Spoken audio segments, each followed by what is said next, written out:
I don't think there's going to be a ton there. So I was surprised it was him, just Same. because I don't know like what actually he provides to them that they don't already have in some form or fashion. I thought maybe they would go Alex Freeland, a guy who can give them depth in the infield. Maybe they would go James Outman and just say, hey, Outman, all you're going to do is come into the game in seventh inning when we need a defensive player to stand in between some guys who aren't very good out there. But they opt for Ruiz. I imagine this is a short-term thing that he's not going to play a whole lot, but he has been hot offensively of late, so maybe they tapped into something with a guy as the Dodgers player development has been prone to do. Yeah, I mean, you mentioned Outman. That was the initial guy. I thought it was going to be Outman just because he's there in the 40-man. To be fair, I forgot Ruiz was on the 40-man, and that's what's tough for Alex Freeland, him not being on the 40-man yet, unless I'm wrong about that, but you confirm. They don't really have, as we know, a lot of 40-man roster spots to play with. So I guess for now, you definitely assume Kike is getting the lion's share of playing time at third base. Miggy Rowe will get some opportunities in there. Maybe Tommy Edman, maybe Ha-Seong Kim if they just decide to be a little crazy. Alex Freeland, obviously, he started the season very nice. He's kind of like tapered and sort of had a perfectly fine season. Yeah.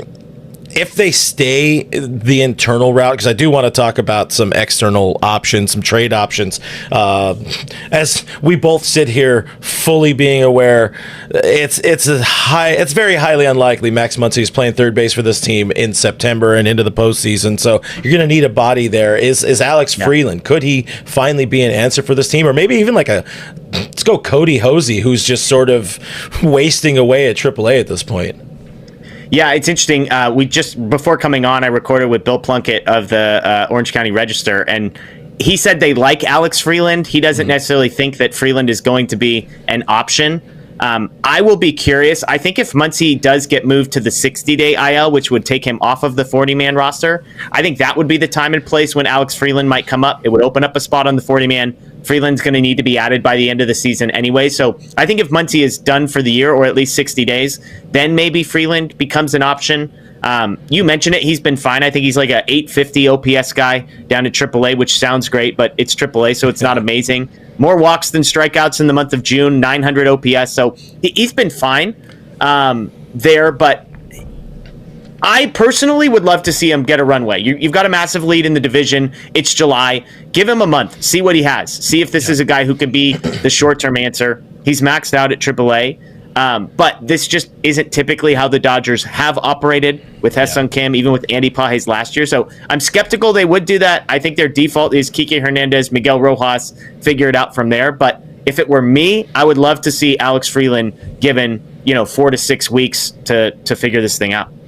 Yeah, I could see maybe like a post-trade deadline. If they don't make a move, I could see Freeland maybe getting a little bit of that runway, especially if maybe Kike or Miggy Rowe don't really take a stranglehold of the position. But I really wasn't expecting to be having to talk 3B trade options, but I did put together a little bit of sheet with the help of an intern here at Foul Territory. Thank you to Henry for some of the names here, which a few of them I love. But let's look external options. I already seen in the chat people mentioning Nolan Arenado. Look, it's not happening. The first name you're going to hear, I know it in the chat. The first name you're getting is Arenado. People want to say Nolan Arenado. It's not going to happen. And one, he's not great. Two, the Cards are in it right now, so that's something. I think they're tied for like a wild card spot, or they're very close to a wild card spot. But see, these are some of the names that I don't know if these are sexy names or not. Of course, Bregman on the IL for Boston, but the Red Sox are kind of going nowhere, and they traded their third baseman kind of with the intention of keeping Alex Bregman around. Austin Riley on there. I don't see the Braves trading away Ryan McMahon and Suarez. What they're not going to trade to the Dodgers. They're not going to trade. Sorry, the Rockies and the Diamondbacks are not going to trade in division. But that last name, Jose Ramirez, J-Ram. Let's talk a little J-Ram in Dodger Blue. He's got 3 years left on his deal, plus whatever's left of this year. Cleveland kind of out of it right now. 4 games back in the wild card. What do you think? Do you think the Dodgers? Do you think this front office could pull some trade deadline magic and make J-Ram a possibility for the Dodgers? It's interesting because Max Muncy's contract, for those unfamiliar, he has a team option for next year, which seemed like a foregone conclusion would be picked up. I think it's like $10 or $12 million. So it's a very affordable number. However, if he were to be out for the season and then coming back from some major knee surgery, I think that makes things interesting. You mentioned some of the names down at AAA. There is not an obvious long-term answer at third base at the top of the minor league system. Alex Freeland is probably the long-term shortstop plan if Mookie Betts ever moves over to second base. Tommy Edman can play center field. Ha-Seong Kim is sort of a utility guy. So I think third base is open, so a guy like Ramirez would make some sense. You mentioned it's going to be expensive. He's one of the best players in Major League Baseball. I love Jose Ramirez. He's one of my favorite players in Major League Baseball that's not a Dodger. I love that he's a little guy who just absolutely smashes the ball. I love that he's incredibly consistent. I think he seems like a joyful guy, a positive guy to be around. Teoscar Hernandez vibes just the way that I see other players interacting with him. And so, look, if the Dodgers wanted to make a move and could figure something out, I don't know if I would want to be like dipping into the position player prospects that the Dodgers have down in the lower levels, the Jose DePaula, Zaire Hope types, because I just think the ceiling on those guys is so high. I'm trying not to be a prospect hugger, but I think if you can sort of focus primarily on maybe trading away some of position, maybe pitching depth that they have at the upper minors and get there, I think he could be intriguing. So I think the Dodgers would kick the tires.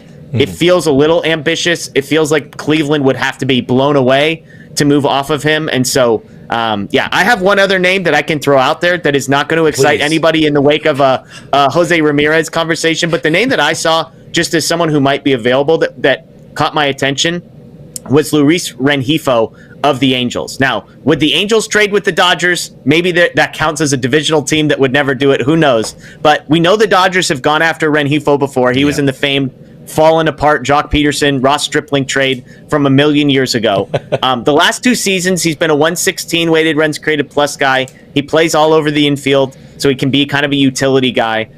Not great defensively, but if the Dodgers basically look, I think, at their internal options and say, Freeland isn't ready, Rojas isn't good enough, Kike, we want to be able to flex and move all over the place.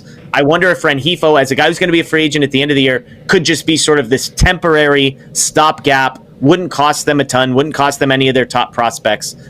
So, again, that's not a sexy name, but it feels like to me that would be an upgrade over Rojas and Kike, even though he's having a bad year this year. That's my view. Yeah, fair. And you would assume like a change of scenery would help him out a little bit. Problem is, I mean, he seems to be pretty, Rengifo, that is, seems to be pretty, an important piece of a weird kind of not awful Angels lineup, but still. And we know Artie's an idiot. He doesn't want to trade, get any sort of prospects or anything like that. I love the idea of a stopgap. I'm at a point where obviously I'm coming very out of pocket here, throwing J-Ram out there, but that's where I'm looking. Something you had mentioned, like if Max is out, like he has to have knee surgery. It's not like he's coming back for opening day next year, and it's not like they're going to be able to plug him in and he's going to be perfect at third base by even All-Star break. This is a very long process. Again, there's no news. I'm seeing people asking in the chat. It's like, is there news? There's no news on Max yet. He's still undergoing testing. I'm erring on the side of less optimism than the organization is, and I'm looking at, like you mentioned, Jeff, there are no clear, obvious answers and options for the third base position for this team. They have a lot of talent. As much as I would hate to see, a Zaire Hope or Jackson Ferris or whatever, like these type of dudes, some of the top 10 prospects move. Yeah. If you're able to get one of the best third basemen in baseball, one of the best hitters in baseball, you can play him at third, play him at second, whatever makes the most sense for your team.